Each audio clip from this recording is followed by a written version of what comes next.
Thanks very much, Nick. I'm delighted to be here, and in some sense your timing could not be better, because as you all know, we announced a significant restructuring of the journal yesterday, which will have certainly positive consequences for our coverage generally, and in particular for Nick personally. I asked Nick what he wanted to do during the period of contemplation about restructuring, and he just uttered two words: world domination.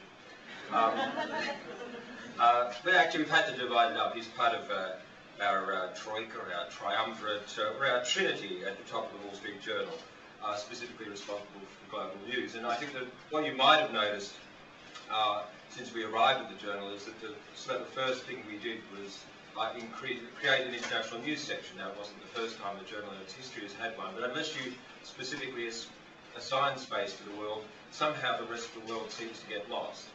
And what we're determined to do is increase its prominence.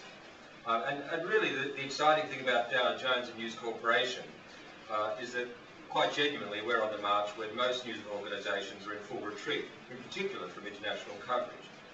But we may be in the midst of a credit crisis, or a crisis of credit worthiness, and the inflation rate is on the rise again.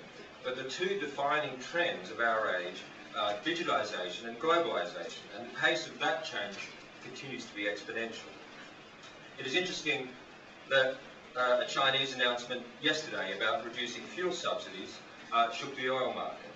That one of the Ambani brothers is buying into Hollywood by teaming up with DreamWorks. The Jaguar is now owned by Tata, and that Lakshmi Mittal, having brought up most of the world's steel production, is now in the resource acquisition business. These are profound changes, and that profundity will not be appreciated if there are fewer foreign correspondents and no space in newspapers or on websites for news beyond the borders of America. Ratan Tata was in my office at the Times of London when a bid came in topping his price for Chorus, the slightly rusted remnants of British steel.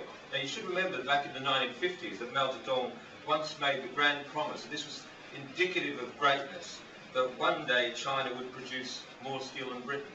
Probably now it's about 500 times as much steel as Britain. So little did he realise how much the world would change.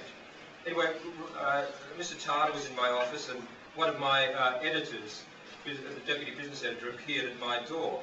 It was a very transparent office, jokingly referred to by other Times journalists as the Big Brother house for its lack of secrets. And she had a note in her hand. And it was that at that moment, Tata was being outbid by CSN, a Brazilian company, for Chorus.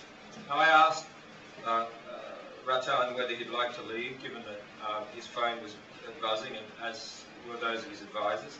Instead, he said, no, I'd quite like a cup of tea. And at that moment, you knew that Chorus was his. And whatever they thought at that moment, the Brazilian company would have to look elsewhere.